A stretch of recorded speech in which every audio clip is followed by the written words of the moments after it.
Budapest, Hungary, 1944. To passers-by, you're just another German officer. Budapest is filled with them these days, spending a pleasant afternoon with a comrade in a public park. But in reality, you are an elite SS commander of the Third Reich, and you are part of their most daring mission yet. Germany has stolen many nations under the Führer's rule, but this is the first time a special forces unit has tried to capture a whole country. Your target is the son of Hungary's dictator, Admiral Horthy. He thinks he is meeting Yugoslavian partisans to negotiate an armistice with the Soviet Union. In fact, it is a German trap. Outside the building the meeting is going to take place in, Otto Skorzeny, Hitler's legendary favourite commando, pretending to try to fix his broken-down Mercedes. Actually, his car is blocking in Horthy's son's fancy limousine in case he makes a run for it. From the outside, your face looks carefree and smiling, but inside, your heart is pounding in your chest and your senses are on high alert. You check your watch. It's almost time for stage 1 to begin. As if on cue, 2 Gestapo agents disguised as military police come round the corner and then suddenly barge their way into the building. Immediately, chaos breaks out as the Hungarian guards open up with their submachine guns. You see one of the Gestapo agents nosedive to the floor. He doesn't get up, as the civilians flee in terror. You race over and draw your revolver, opening fire on the guards and using the Mercedes for cover. The car is rapidly being turned into Swiss cheese as the Hungarian machine guns rake it with bullets. You won't last long at this rate. Where are those reinforcements? Skorzeny looks like he's having the time of his life, grinning broadly as he fires back from behind a car door, despite the fact that it's pockmarked by bullet holes. Breaking cover, you shoot a Hungarian in the head as he tries to race towards you. But then the commando next to you grunts and grabs his leg. You can see the blood staining his trousers. You yell at Skorzeny, "Where the hell are the reinforcements?" He just smiles back. "I know, they're missing all the fun." God, he really is crazy, you think, as more bullets fudge into the car and ricochets off the pavement next to you. I'm your host, James Barton. Welcome to Forgotten Wars. This country is at war with Germany. Today, our armed forces joined our NATO allies in airstrikes against Serbian forces. Eagle 1, first strike, you have permission to engage the target. In the first few hours after our servicemen went to the rescue of young Americans and of democracy in Grenada, Damals uns ausgebeten. Wollen diese 4 Jahre nützen.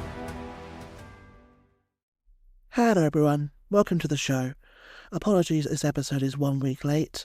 I was sadly ill last week, so I couldn't record, but I'm feeling better now.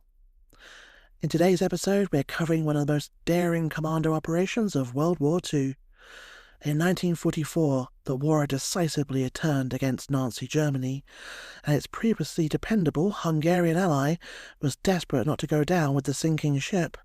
As it tried to negotiate a separate peace with Stalin, Hitler ordered his favourite commando, the infamous Otto Skorzeny, into action.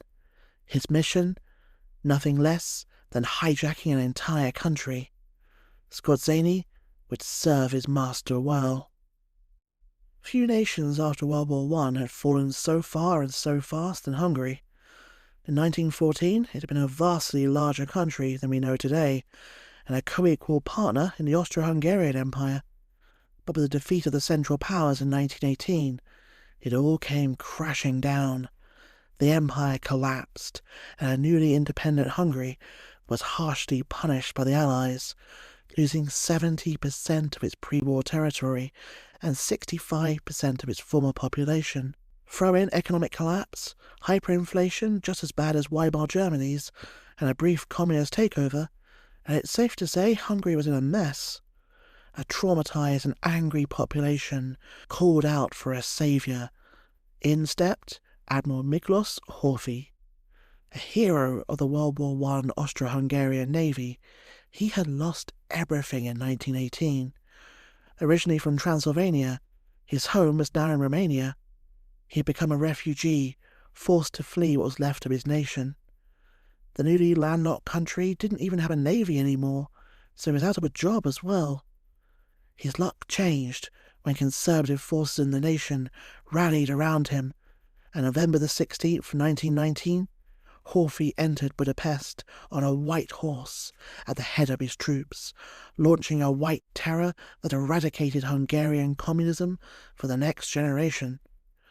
Since the Austro-Hungarian monarchy had been dissolved, and Hungary still considered herself a kingdom without a king, the parliament voted that a regency should be established until a monarch would once more sit on the throne at Budapest. Horthy became the regent with dictatorial powers, and Hungary became a weird paradox, a kingdom without a monarch, ruled by an admiral without a navy. Hungary had stabilized, but remained a resentful, truncated country, hankering after the good old days in its lost lands. On its own, Hungary was too weak to challenge the post-war order, and did nothing but grumble. But if a stronger nation started redrawing the boundaries of Europe, it had a ready-made ally just waiting to join in. From 1933 onwards, just such a nation appeared, bent on overturning the Treaty of Versailles and the whole post-war settlement. Horthy's regime developed a fatal attraction to Nazi Germany. Quote, "If you want to join the banquet, you'll have to help first in the kitchen." End quote. These were the words Hitler spoke to Horthy. Such a simple phrase, yet loaded with meaning. They are the beginning of a devil's bargain that Horthy would later bitterly regret. For now, the temptation of seizing back some of the territory lost after World War I was too much to resist. In 1938, Hungary greedily joined in the dismemberment of Czechoslovakia, seizing large tracts of land from the south of that unfortunate nation. But while they were happy to act as vultures on the carcasses of Germany's prey, they didn't want to be dragged into a war. When Germany invaded Poland on September 1st, 1939, Hungary declared itself neutral. This actually suited the Germans, who were concerned about keeping the conflict localized to Poland and didn't want it to spread to southeastern Europe. Yet. This balancing act didn't survive the fall of France and the seductive possibility of recapturing more lost lands. In particular, the Hungarians wanted Transylvania back, given to Romania by the vengeful allies. It was Admiral Horthy's old home, and now the possibility of its return was at hand. Romania was about to be butchered like a pig. The Soviet Union started the free-for-all, forcing it to hand over Bessarabia and North Bukovina. Joseph Stalin now encouraged Bulgaria and Hungary to press their claims, all part of a contest for influence in the Balkans with Nazi Germany. Hitler took notice. Romania was a vital source of wheat and oil for the German war effort. If a partition was going to happen, he would control it. As Hungary officially joined the Axis, he rewarded his new ally handsomely. In the so-called Vienna Award, northern Transylvania was cut out of Romania and given to Hungary. Horthy was overjoyed. His nation had doubled in size, was allied with the new superpower of Europe, and its economy boomed from endless German demand. But Hitler never gave away anything for free. There was always a price. The first inkling of this in Budapest was the fate of Yugoslavia. Hungary had recently signed a treaty of peace and eternal friendship with its neighbour, but now its pro-Axis government had been overthrown. Hitler was enraged, and in his fury ordered Yugoslavia's annihilation. It was time for Hungary to start paying up for the Führer's favours.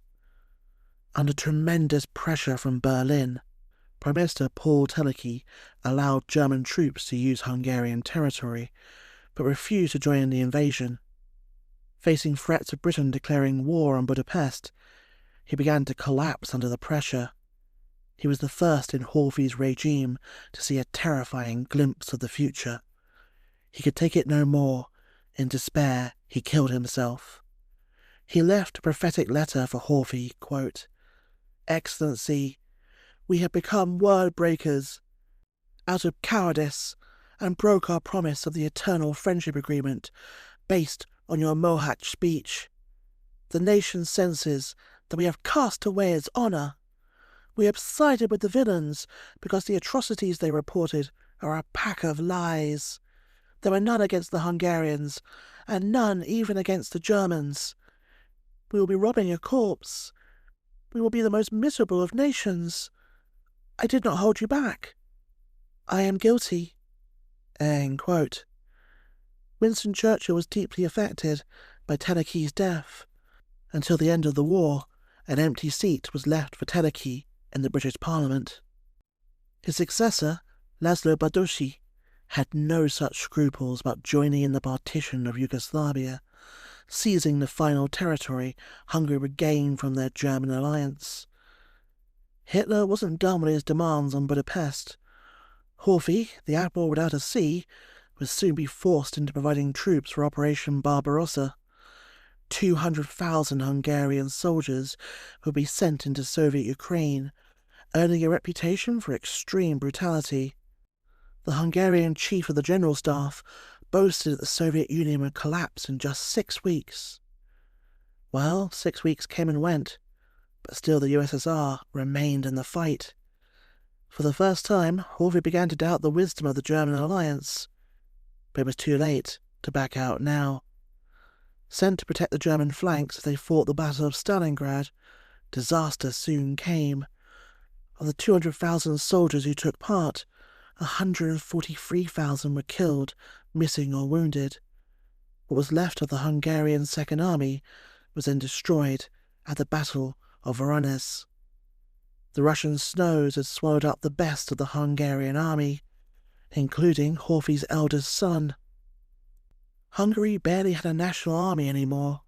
What was left was a battered and broken force with low morale. It was now clear to Horthy that Germany was going to lose the war. He began to desperately try and escape Hitler's embrace, rather than go down with the rapidly sinking Nazi ship. But when you've made a deal with the devil, it's never easy to get out of. With the downfall of Benito Mussolini, Italy has signed an armistice with the Allies. Horthy hoped to do the same, but just as Italy was occupied by Germany and turned into a war zone, such would be Hungary's fate as well. German ambassador Edmund Wesenmeyer, who had been secretly placed in Hungary to keep a watch on political developments in that country, several times reported that the primary problem was Hungarian Jewry, which he claimed on the 10th of December was responsible for Hungarian defeatism. Wesenmeyer urged that the current Hungarian government should be replaced by a new administration, still headed by Regent Horthy, but more compliant with the wishes and needs of the Third Reich. Occupation was the only way to keep Hungary in line. Luring the admiral to Germany for a meeting, in his absence, German troops swarmed in and occupied the whole country without resistance. In Operation Margreta, the Prime Minister took refuge in the Turkish embassy for 8 months, before finally coming out to end up digging coal at a German concentration camp. For his part, Horthy chose to stay in office, if barely in power. He later explained that, quote, "What was I to do? It was quite clear that my abdication would not prevent the occupation of Hungary and allow Hitler to install a government entirely composed of Nazis, as the example of Italy clearly showed. Whilst I was still regent, I told myself the Germans would at least have to show some consideration. I could not leave a sinking ship, which at that moment had the greatest need of its captain." End quote. Real power now belonged to the leaders of the pro-fascist Arrow Cross Party, founded in 1937 by Ferenc Selassie.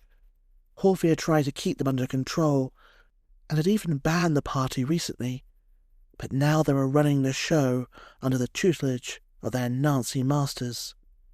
They were true psychopaths, fanatically loyal to the Führer, and so brutal anti-Semitic that they won the admiration of head of the SS, Heinrich Himmler.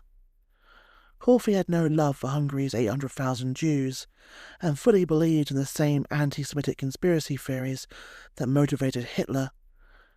But he was also a practical military man. The Jewish community was vital to the smooth functioning of the economy. He protected them from the Holocaust, denying increasingly aggressive German demands for them to be handed over. But now Hungary was occupied. A true nightmare began for its Jews. Adolf Eichmann, the architect of the Holocaust, descended without warning on Budapest and shipped almost 500,000 Jews to Auschwitz in only 60 days. Meanwhile, the Arrow Cross took barbarism to new lows. They organised mass murders next to the Danube River, shooting people in the head, with their bodies falling into the water. To save ammunition, their favourite method was to tie the waists of 3 people together with wire and shoot only the middle person, who would fall forward into the river, drowning the other 2 as the weight of the corpse dragged them to the bottom. It got so bad that even the pro-Nazi government began to clamp down. They weren't troubled by the Jews being murdered, but instead by it being done so openly, provoking civilian complaints and bad press in Allied and neutral countries. As the National Police Commissioner complained, quote, "The problem is not that the Jews are being murdered. The trouble is the method. The bodies must be made to disappear, not be put out on the streets or in the river." End quote. They firmly told the Arrow Cross, "Will you keep it down? At least be more discreet."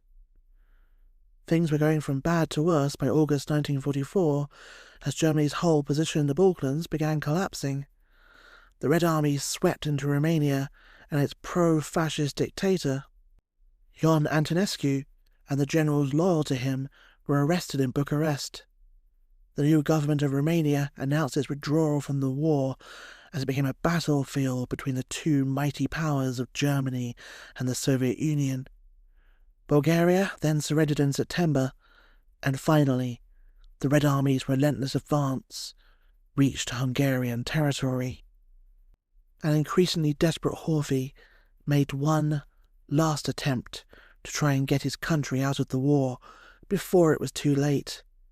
He knew Germany would try and stop him, but even he could not have imagined the series of events that would follow. Working for his son, Miklos Horthy Jr., he made contact with the Soviets, but he was betrayed to German intelligence.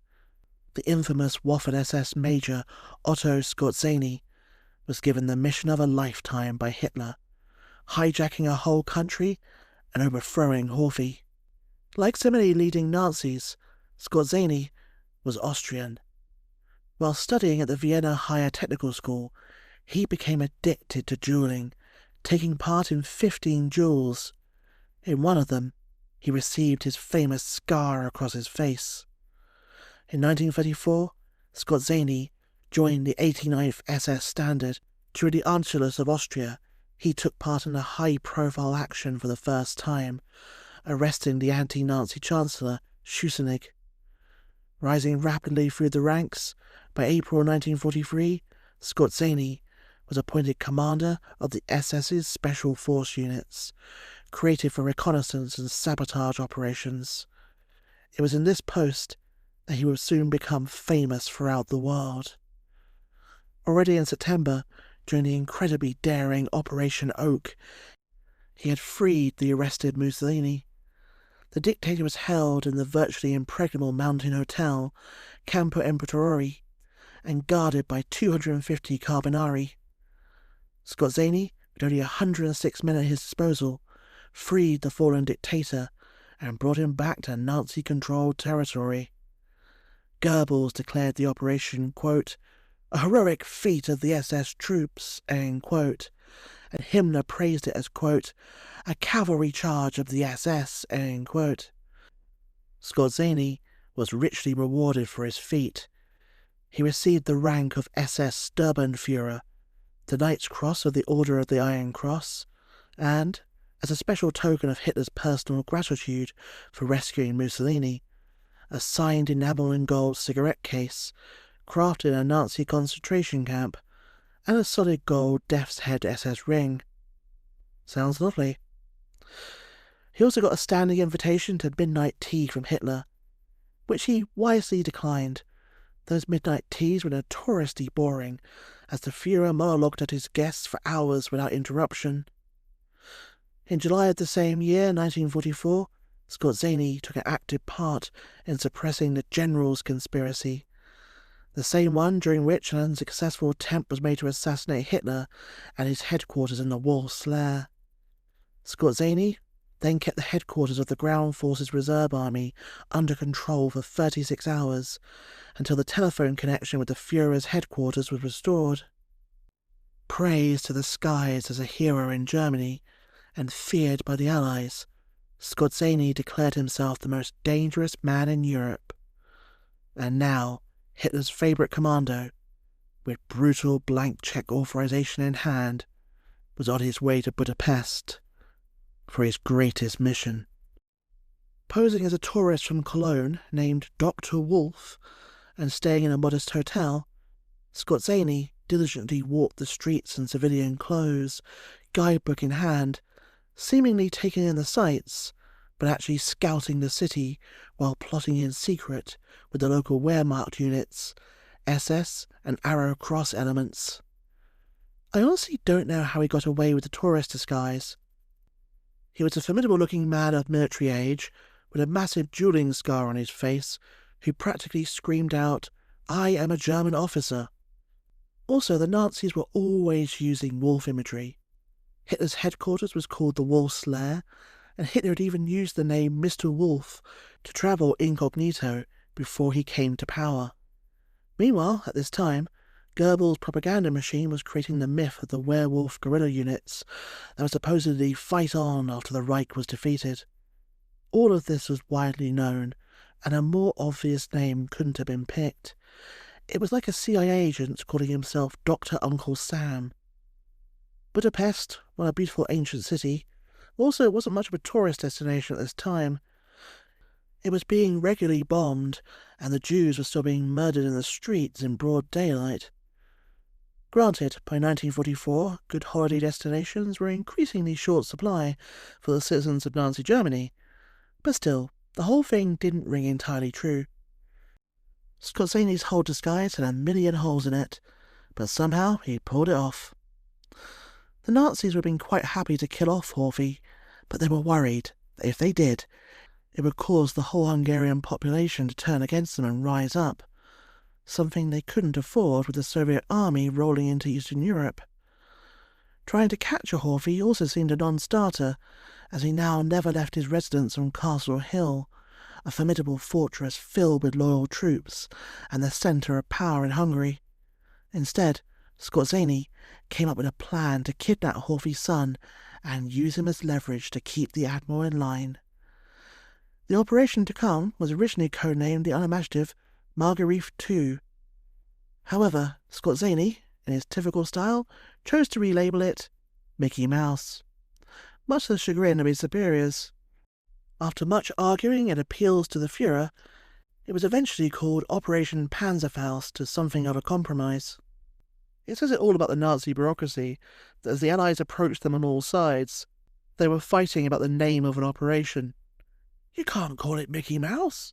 German intelligence assets approached Horthy Jr., claiming to be representatives from Tito in Yugoslavia, seeking to help his attempts to get Hungary out of the war. A meeting was arranged at a place suggested by the fake Yugoslav partisans' choosing. It was a bad mistake on Horthy Jr.'s part. His father, Admiral Horthy, was under the impression the meeting was taking place in the set-piece safety of the old royal palace, but it was actually set for 10 a.m. at a boarding house. Skorzeny was driven, still in civilian garb, to the meeting to discover the Hungarian elite's version of secrecy.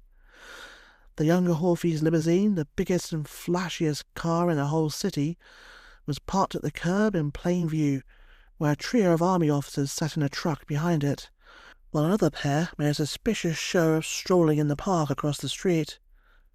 But Skorzeny had made extensive preparations to spring his trap. Gestapo agents occupied the floor above the meeting room. Their job was to grab Horthy Jr. Meanwhile, 2 more agents in military police uniform were approaching outside, seemingly on patrol. Their job was to rush the door and cut off any escape attempt by Horthy or his henchmen. Skorzeny's driver and a trusted sergeant were disguised as Luftwaffe personnel occupying a bench in a nearby park, apparently idling the morning away, as we saw in the opening dramatization. Held in reserve for when the trap was sprung was a squad of elite SS troopers just waiting for Skorzeny's signal to race into action. Skorzeny parked in front of Horthy's limousine to block it in. Then he put on his own little performance, popping the hood and pretending to further tinker with the engine. On schedule at 10:15, the Gestapo, in their military police disguises, marched past Skorzeny with the building entrance in the corner of their eyes. What happened next was more like 1920 Chicago than World War II. In Skorzeny's own words, quote, "Scarcely had the first policeman crossed the threshold of the building when a burst of machine gun fire struck the second. Severely wounded in the belly, he fell close to me. The 2 Hungarian officers who had been strolling in the gardens came up at a run, revolvers in hand, and began shooting. I just had time to take cover behind my car. A second later, a fresh burst of fire from the truck made a sieve of the open door of my good old Mercedes. Now the game was in earnest. At my first shots, my chauffeur and the non-com had rushed to my aid. The chauffeur was hit in the thigh, but remained on his feet. I blew my whistle, the signal for my company to swing into action. Then the 3 of us attempted with our revolvers to answer the intense fire of the Hungarian Tommy guns. There was nothing funny about our plight.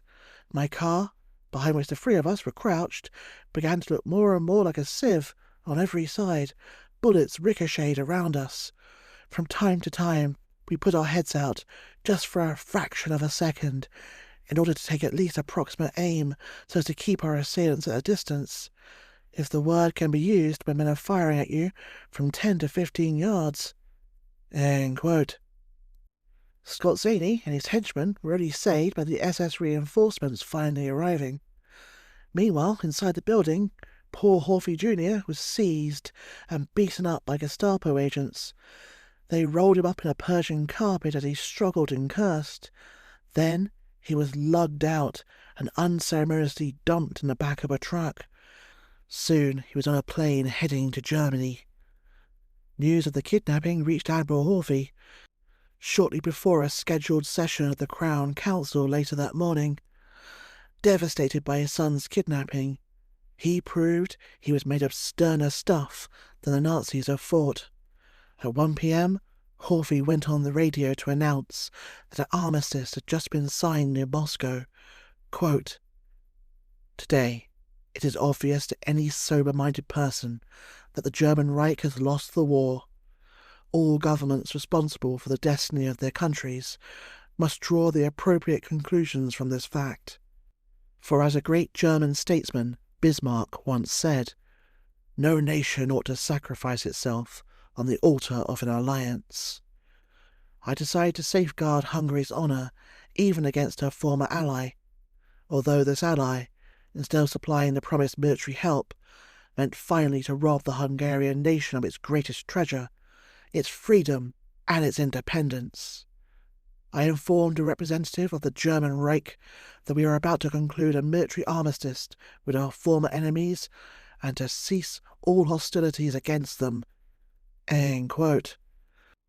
The cat was out of the bag, and the Germans need to act quickly if they were to keep Hungary in the war and on their side.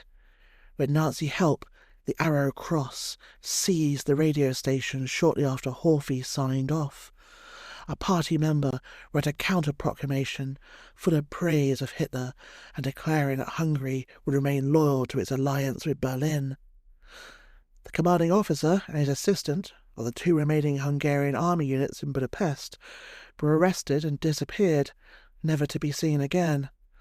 Their soldiers soon fell in line with their new Arrow Cross loyalists. Getting to Horthy, though, was a problem. He had locked himself away in Castle Hill, guarded by 2,000 elite troops. The German division in Budapest was outnumbered, and once again Skorzeny hesitated to launch an all-out attack, which would lead to heavy loss of life on both sides and further antagonize Hungarian public opinion. Instead, he came up with one of the boldest and most cunning and impressive operations of the whole war. Relying on surprise and speed to confuse and overwhelm the defenders, Skorzeny launched the assault at 6 a.m. Leading from the front in the truck, behind him was a crack force of 4 fearsome Panther tanks and 2 truckloads of SS troops bringing up the rear. They were under orders not to open fire unless given explicit permission by an officer. Skorzeny was making a massive gamble that defenders wouldn't shoot if they entered the fortress peacefully. It was a dangerous strategy. It would take only one soldier with an itchy trigger finger to start a full-on battle.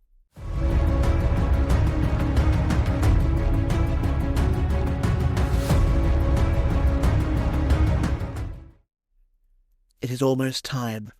Skorzeny leaps aboard the lead truck, stands up and yells out, "Start your engines running! Remember, no man is to open fire unless your officers give you a direct order. Forward to victory!" The convoy lurches forward towards Castle Hill. The death rattle of the Panther tanks calms your nerves. If this insane scheme of Skorzeny's fails, at least you'll have them for backup. After a seemingly endless slow climb up the steep hill, you finally reach the top and speed towards the Vienna gate to the fortress. It's blocked by a makeshift barricade. Skorzeny orders a Panther tank to smash its way through. With an almighty crash it does. Rolling over its remains while the guards flee rather than put up a fight.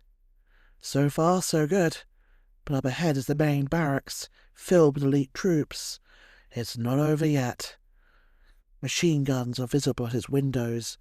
Your face remains like a stone, trying to show the arrogance and confidence that has so far overawed the Hungarian defenders. But out of sight, your finger searches greedily for the trigger of your gun. No shots ring out. They let you pass as Castle Square suddenly stretches out before you, revealing 3 large tanks stationed there. Your nerves are shattered by this point as the convoy drives past the first tank. God, Skorzeny must have ice water in his veins, you think. But then you see the tank start to point its gun at the sky, showing they don't intend to fire. The Hungarian soldiers seem nonplussed. Their officers not giving them any orders. They mill around, staring at the convoy. There are 2,000 elite troops stationed here, but not a shot has been fired. Reaching the regent's palace, the convoy finally stops. You leap off the truck and kick in the door, storming inside, gun raised. "Don't shoot! Don't shoot!" yells out a Hungarian colonel and a common soldier as they emerge with their hands raised. As they are disarmed, Skorzeny appears and strides confidently upstairs towards the commandant's office. Kicking in the door, he confronts the frightened commandant inside, who raises a pistol with shaking hands. Seemingly without fear, Skorzeny stares into his eyes and says, "We have taken control of Castle Hill. You must surrender immediately." Just then, the sound of machine gun fire and shouting comes from the other side of the compound, ratcheting up the tension in the small room. Skorzeny continues to stare and then raises his hand. What would it be, Commandant? Peace or war? Hesitating for a second, the Hungarian officer slowly hands over his pistol. Skorzeny had pulled off a remarkable victory. Through bluff, he had seized control of the most formidable fortress in Budapest, and with it, control of Hungary itself. Marching towards Horthy's throne room, he talked down the remaining Hungarian guards by claiming they were, quote, Habsburg cousins, and they had no reason to fight among themselves. It was time to close ranks, to keep the red hordes out. End quote. Remember, Skorzeny had been born when both his native Austria and Hungary had been united to the Habsburg Austro-Hungarian Empire. It hadn't been a bloodless victory, however, though some histories of Operation Panzerfaust still claim that no shots were fired. One Hungarian guard unit in the castle park decided to fight it out, and a bloody gun battle resulted. After an hour of heavy fighting, 4 Germans were killed and 8 were wounded, while the Hungarians lost 3 dead and 15 wounded. Horthy was dragged to the local SS headquarters, along with his chief military aide. Finally, after 12 hours of waiting, he was led back to Castle Hill for the final surrender of his nation.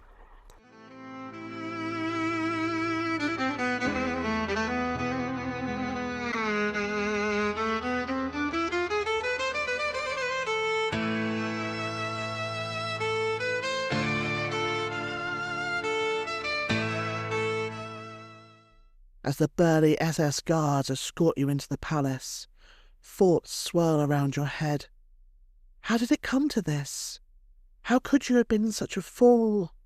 Why did you not see what a monster he was, when you still had time to change course? Now, you are all out of time, and you fear the same is true for your beloved Hungary. Your aide is forbidden to go any further. Just before the doors close, you look back and see he is stoically staring back at you. He salutes, and then pulls out a concealed gun, raises it to his head, and pulls the trigger. As chaos reigns, the doors close, and the SS men drag you inside. Your old rooms have been ransacked and looted in your absence by Hitler's military mobsters. Forced to sit down among the wreckage, a minor Nazi official and leaders of the Arrow Cross swagger in. The Nazi is coldly clinical, seemingly disinterested. The Arrow Cross men stare at you with barely concealed contempt and smugness. The German thrusts into your hands a decree declaring your abdication. In a final display of disdain, he doesn't even bother to translate it. Looking at him balefully, you respond, I see that you seek to give your coup an air of legality. An Arrow Cross thug snarls, Shut up and sign, you old fool, or I'll make you sign. Wearily, you turn to him. Don't you see Germany is going to its destruction? If we stay in the war, we will share their fate, and nothing will be left of our nation. He sneers back. Better dead than red. If Hungary is to be destroyed, then so be it. It is all too late. Your own bad choices have left your people in the hands of these monsters. Turning to the dour German, you ask, will you give me your word of honor that my son will be liberated and will join us if I sign? He smiles, but it doesn't reach his eyes. Yes, your highness, I give you my word of honor. Not believing him, but having no choice, Horthy, the admiral without a navy, the regent without a king, another dictator without a country, signed. It claimed he was requesting asylum in Germany, and made the leader of the Arrow Cross, Selassie, the new regent of Hungary. Horthy would not be surprised by the piece of paper he would get in return, as he later revealed, quote, Ribbentrop merely advised my daughter-in-law that my son was suitably housed. a cynical description of his residence in a concentration camp. End quote. Skorzeny had pulled off one of the greatest special force operations of the whole war, but it would doom Hungary. The Soviets were driving deep into the country, despite heavy resistance from the Germans, what was left of the Hungarian army. Szalasi, or the Nador, basically leader or Führer, as he preferred to be known, turned what was left of the country into a Nazi puppet state. His rule was as brutal as it was mercifully short. Every man between 17 and 70 was conscripted and thrown into unwinnable battles, a futile attempt to stop the Soviet advance. The nation's remaining Jews were sent to Auschwitz or slaughtered by the Arrow-Cross militia. Hungary was slowly pounded into the ground as the area under German control shrunk and shrunk.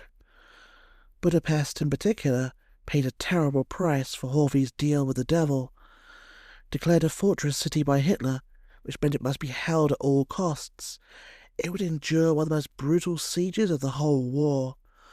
By the time the city finally fell to the Soviets, over 80% of Budapest's buildings had been destroyed. Horthy had a surprisingly easy exile. He was personally escorted by Skorzeny to Castle Hirschberg, just outside of Munich, where he was held for the rest of the war as a supposed honoured guest. Just before his suicide in his bunker, Hitler ordered Horthy's execution. But the coming of the US Army caused his Gestapo and SS jailers to flee in civilian clothes. He was held by the Allies, but was never charged with any crimes, and was reunited with his son. He would spend the rest of his life in Portugal. Ironically, the man who overthrew him, Skorzeny, was in exile right next door in Spain. His brief successor, Szalasi, didn't have the same luck. Sent back to Hungary after the war, he and his henchmen were all hanged. Couldn't have happened to a nicer bunch of people. Thank you for listening. If you enjoyed the podcast, please like, leave a review, or tell a friend. Next time, we head to Panama, where trouble is brewing for the United States. Join me for a dubious tale of CIA skullduggery, voodoo, and huge amounts of cocaine, as America goes head-to-head with God's favourite, Manuel Noriega. See you next time for more Forgotten Wars.